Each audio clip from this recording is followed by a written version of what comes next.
Hello, friends. And this episode of the Grieving Nurse podcast, we're going to talk about the guilt that we feel.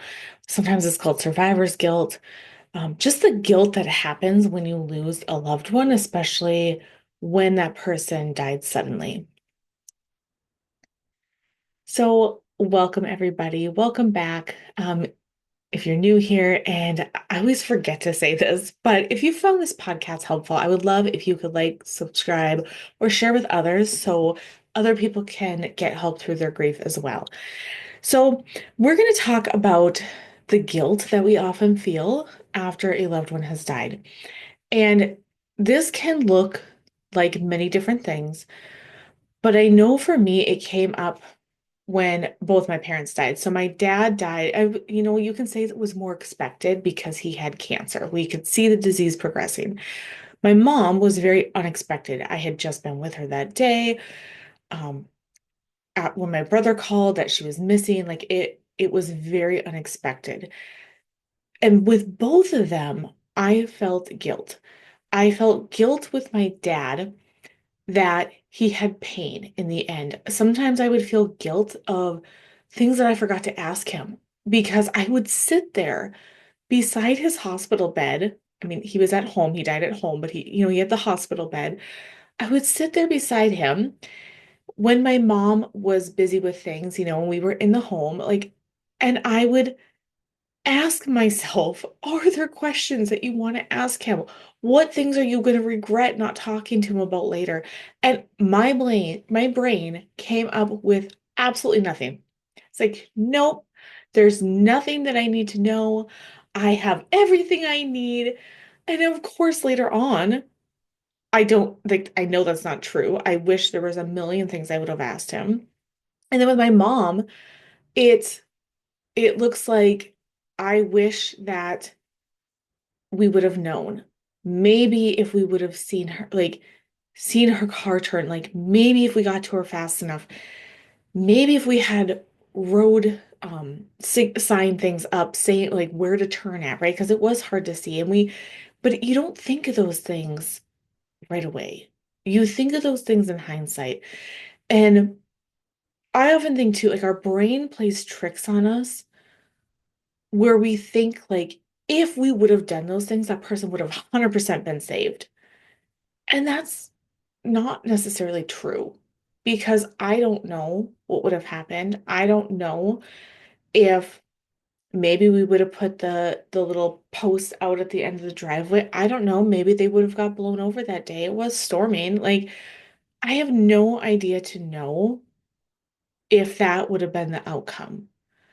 But my brain wants me to sit there and think that if only, if only, if only. And so I saw somebody post about their husband had died unexpectedly and he had been sick for a long time, um, is what it sounds like. And he could walk, but sometimes like he couldn't walk very well. And so he also had expressed, like he didn't want to live that way forever, but he had done like all the treatments and whatever was necessary to like keep going. And but also that if things weren't fixable, that he didn't want to keep going, right? Like he didn't want to pursue treatment for longer than necessary. And so, um, she had put in here that if he was miserable and couldn't be fixed, he would go out on his own terms. Now, he did not kill himself, um, but just that he didn't want to be hooked up to machines is what my understanding of this is reading this. And so she heard a thud in the night, right? Like, but she just thought that it was him stumbling around to go to get up to the bathroom or whatever else, because that happened a lot. And so when she got up in the morning, she realized he had passed away. And so she, of course, is having all of these what ifs of what if I would have got up to check on him? What if, right? Like, um, it also sounds like he didn't want to be woke up in the morning, so she didn't go into his room until a little bit later. And then when she found him, like he was beyond help. And so, the what ifs of what if I would have gone in there and like he still was alive or maybe not struggling or too far gone, right? Like, so we think of all these what ifs. And so I just want to reassure you that that is normal in whatever the situation is that that person has died.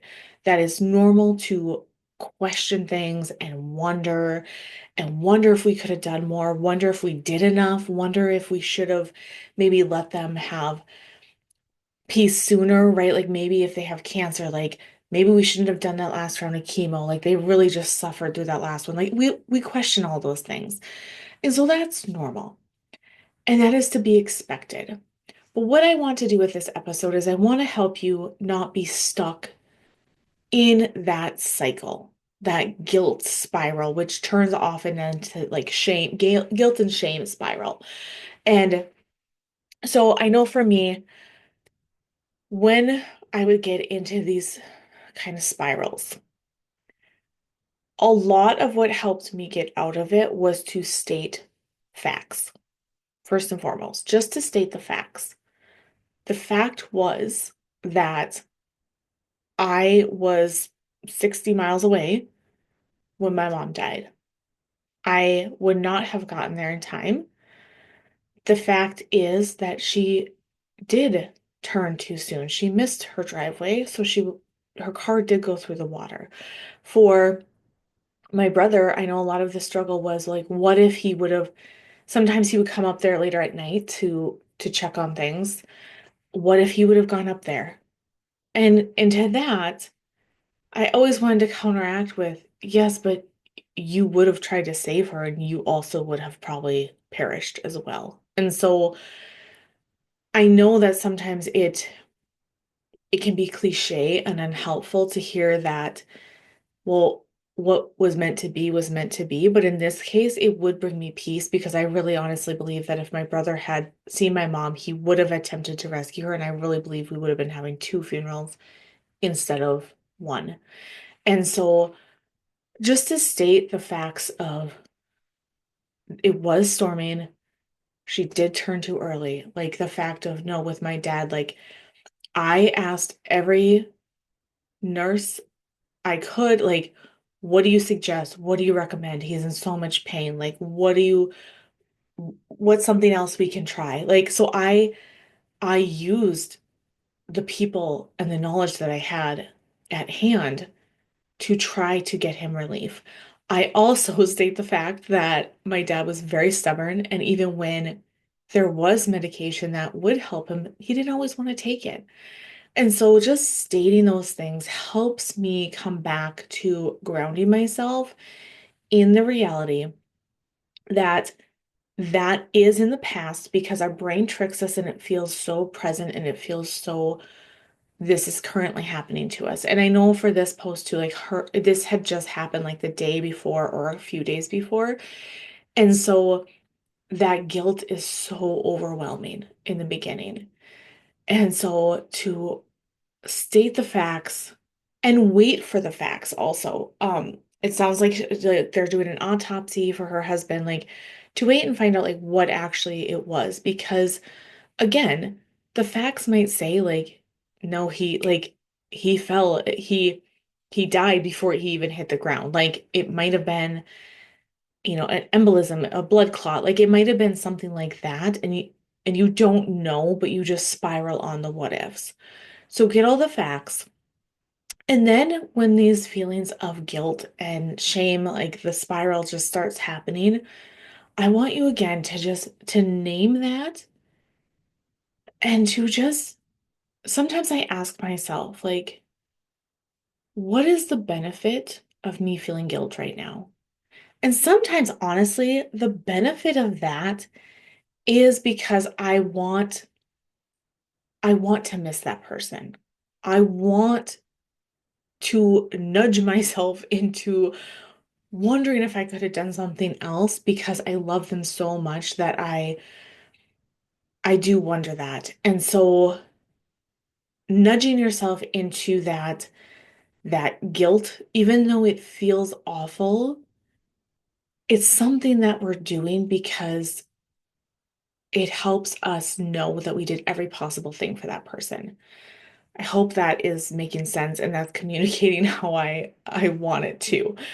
And so it feels horrible, but it's not necessarily a bad thing. But again, if you are stuck in it and you're just like, it's been days or weeks and you just feel like this immense guilt, like that's when then it becomes a problem. And that's when then I really want you to focus on like, okay, is this serving me? Like, I understand why my brain is offering this to me because I want to know that I did the very best thing for my loved one. But is this serving me to be stuck in this for days or maybe weeks or months on end? Is this serving me? And when we get stuck in that, the answer almost always is no, because how we're showing up is not how we normally would show up. Or like maybe we're isolating and we're withdrawing and we're not getting out of bed, or we are angry and we're just upset with everybody, or maybe we're seeking comfort in areas and ways that we normally wouldn't be seeking comfort with overeating, over drinking, all those things. And so when it starts to become a problem and when you know, like, no, this is not serving me, that's when then we know, okay, it's time for me to talk to somebody. It's time for me to get help. Or even again, just state that, like, oh, this is guilt. This is guilt. And it's okay to feel guilt, but I no longer want guilt to own me and control me. So, again, please reach out if you ever need anything. You can always email me, nursegriefcoaching@outlook.com, or I invite you to book a free grief consult call. And in that, I really listen to you and hear you out on your grief. Because again, a lot of times our friends, our families, they mean well, but they want to just see us, they don't want to see us suffer. And they don't necessarily understand what it means to like allow these feelings and allow to have them happen because that's how we heal.